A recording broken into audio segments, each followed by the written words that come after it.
बिस्मिल्लाहिर्रहमानिर्रहीम। मैं सुमेरा शौकत, आपकी इस्लामियात टीचर, ऑनलाइन सपोर्ट प्रोग्राम में आपको खुशामदीद कहती हूँ। मेरा ताल्लुक army public school and college Zamzama से है। जमात हजतम, अस्सलाम वालेकुम। हफ्ता नंबर 13। आज हम सूरह अनफाल की आयत नंबर 42 पढ़ेंगे, जो सफ़ा नंबर 15 पर मौजूद है। आयत पढ़ने से पहले हम इसके तदरीसी मकासद जान लेते हैं। आप उद्वत दुनिया और उद्वय कुस्वा के मायने जान सकेंगे। आप समझ सकेंगे कि जो काम अल्लाह को मंजूर होता है वो बाईं नहीं वैसे ही होता है। जो जान देंगे वो भी अल्लाह और उसके रसूल सल्लल्लाहु अलैहि वसल्लम की गवाही पर रहेंगे, और जो जिंदा रहेंगे उन्होंने भी हक पहचान लिया। बेशक अल्लाह करीम सब कुछ सुनता और जानता है। अब हम ये देखेंगे कि पिछले लेक्चर में हमने क्या पढ़ा था। पिछले लेक्चर में माल गनीमत के अहकाम बयान हुए थे कि जिसमें से 5वां हिस्सा अल्लाह का और उसके रसूल सल्लल्लाहु अलैहि वसल्लम का है, और उनकी कराबतदारों का, यतीमों का, मोहताजों और मुसाफिरों का है। यानी ये अहकाम बयान हुए थे पिछले लेक्चर में। माल गनीमत को शरई तरीके से तकसीम करना फ़र्ज है। शरई अहकाम को वाज़े करना मनसब नबूवत सल्लल्लाहु अलैहि वसल्लम है। बदर में कुफ़ार को मुँह की खानी पड़ी, और अल्लाह ने उसे हक और बातिल पे फ़र्क का दिन यानी यौमुल फुरकान फरमाया। हमने ये पढ़ा कि अल्लाह की अपने नबी के साथ ताईद हर हाल में रहती है, और असबाब का इख्तियार करना भी सुन्नत अंबिया है। फैसले अल्लाह की दस्ते कुदरत में है। यानी ये दुनिया आलम असबाब है, और यहाँ पर असबाब पर नताइज पैदा होते हैं, लिहाजा अंबिया भी असबाब इख्तियार फरमाते हैं। अब हम आयत नंबर 42, जो कि आज का हमारा लेक्चर है, तो अब हम इसकी तिलावत करते हैं पहले, फिर इसका लफ्ज़ी और बामुहावरा तर्जुमा देख लेते हैं। पहले आयत की तिलावत। बिस्मिल्लाहिर्रहमानिर्रहीम। इज़ अंतुम बिलउद्वतिद दुनिया वहुम बिलउद्वतिल क़ुस्वा वर्रक्बु अस्फला मिनकुम वलौ तवाअदतुम लख्तलफ्तुम फिल मियाद वलाकिन लियक़दियल्लाहु अम्रन कान मफ़ऊलन लियहलिका मन हलका अन बय्यिनतिन व यहया मन हय्या अन बय्यिनह व इन्नल्लाहा लसमीउन अलीम। पहले हम इसका लफ्जी तर्जुमा देख लेते हैं।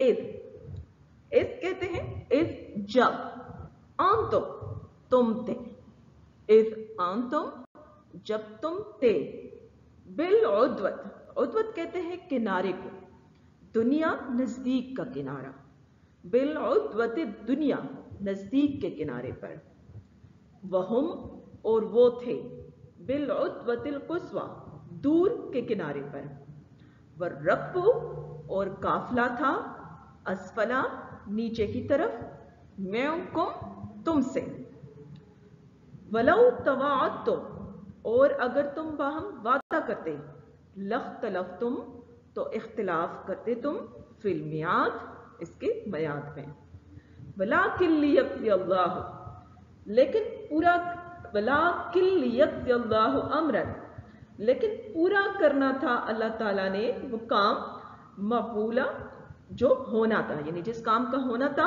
वो पूरा करना था, लियहलिका ताकि हलाक हो, मन हलका जिसे हलाक होना था, हम बय्यिनतिन दलील से, व यहया और जिंदा रहे, मन हय्या जिसने जिंदा रहना था, हम बय्यिनतिन यानी हक पहचान कर या दलील से, व इन्नल्लाहा और बेशक अल्लाह ताला लसमीउन सुनने वाला, अलीमुन जानने वाला है। ये तो है इसका लफ्जी तर्जुमा। अब हम इसका बामुहावरा तर्जुमा देख लेते हैं। जिस वक्त तुम मदीने से करीब के नाके पर थे और काफिर बाइद के नाके पर, यानी तुम मदीना से करीब वाले किनारे पर थे और काफिर दूर के किनारे पर थे, और काफिला तुमसे नीचे उतर गया था, और अगर तुम जंग के लिए आपस में करारदाद कर लेते तो वक्त मुअय्यन पर जमा होने में तकदीम और ताखीर हो जाती, यानी तुम वक्त पर ना पहुंच जाते, तुम्हें देर हो जाती, لیکن اللہ کو منظور تھا کہ جو کام ہو کر رہنے والا تھا اسے کر ہی ڈالے، تاکہ جو مرے بصیرت پر یعنی یقین جان کر مرے، اور جو جیتا رہے وہ بھی بصیرت پر یعنی حق پہچان کر جیتا رہے، اور کچھ شک نہیں کہ اللہ سنتا جانتا ہے۔ اب ہم اس کا تفصیلی جائزہ لیتے ہیں، اس کے اسرار و معارف دیکھ لیتے ہیں۔ لفظ ادوت جو ابھی اس آیت میں ہم نے پڑھا، اس کے معنی ایک جانب کے آتے ہیں، اور لفظ دنیا ادنا سے بنا ہے جس کے معنی ہے قریب تر یعنی قریب کی جانب۔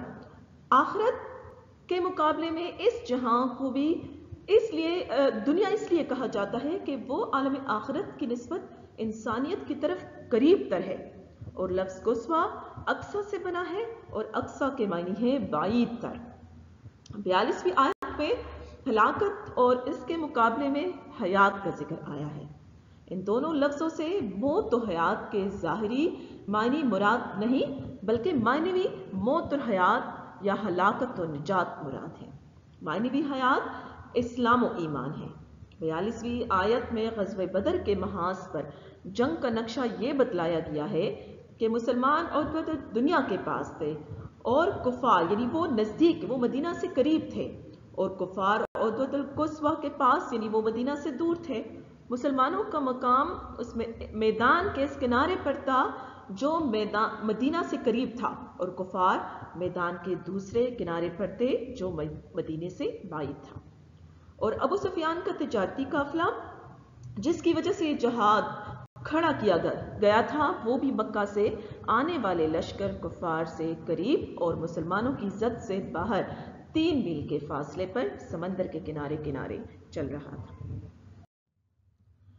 اس نقشے جنگ کے بیان سے مقصد یہ بتلانا ہے کہ جنگی اعتبار سے مسلمان بالکل بے موقع غلط ٹھہرے تھے، جہاں سے دشمن پر قابو پانے کا بلکہ اپنی جان بچانے کا بھی کوئی امکان ظاہری اعتبار سے نہ تھا، کیونکہ اس میدان کی وہ جانب جو مدینے سے قریب تھی ایک ریتیلی زمین تھی جس میں چلنا بھی دوپہر تھا، پھر پانی کی کوئی جگہ ان کے پاس نہ تھی، اور مدینہ سے بعید والی جانب جس پر کفار نے اپنا پڑاؤ ڈالا تھا وہ صاف زمین تھی اور پانی بھی وہاں سے قریب تھا۔ اگر عام دنیا کی جنگوں کی طرح یہ جنگ بھی تمام پہلوؤں پر غور و فکر اور باہمی قراردادوں کے ذریعے لڑی جاتی تو حالات کا تقاضا یہ تھا کہ جنگ ہوتی ہی نہیں بلکہ اس میں اختلاف پڑ جاتا، خواہ اس طرح کہ خود مسلمانوں کی رائے اپنی قلت اور کمزوری اور مقابل کی کثرت اور قوت کو دیکھ کر مختلف ہو جاتی، یا اس طرح کہ دونوں فریق اہل کفر اور اہل اسلام مقررہ وعدے پر میدان میں نہ پہنچتے۔ مسلمان تو اپنی قلت اور کمزوری کو دیکھ کر اقدام کی ہمت نہ کرتے، اور کفار پر حق تعالیٰ نے مسلمانوں کا رعب جمایا ہوا تھا، وہ کثرت اور قوت کے باوجود مقابلے پر آنے سے گھبراتے۔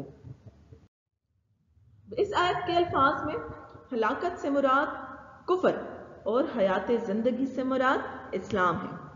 مطلب یہ ہے کہ حق واضح ہو جانے کے بعد غلط فہمی کا احتمال اور عذر تو ختم ہو گیا، اب جو کفر اختیار کرتا ہے وہ دیکھتی آنکھوں ہلاکت کی طرف جا رہا ہے، اور جو اسلام اختیار کرتا ہے وہ دیکھ بال کر دائمی زندگی اختیار کر رہا ہے۔ پھر فرمایا اللہ تعالیٰ خوب سننے والے جاننے والے ہیں کہ سب کے دلوں میں چھپے ہوئے کفر و ایمان تک ان کے سامنے ہیں۔ امید ہے طلباء اور طالبات جو کچھ اس لیکچر میں بتایا تو آپ کو اس کی سمجھ آ گئی ہوگی۔ اللہ تعالیٰ آپ کا حامی ناصر ہو اگلے لیکچر تک۔ اللہ حافظ۔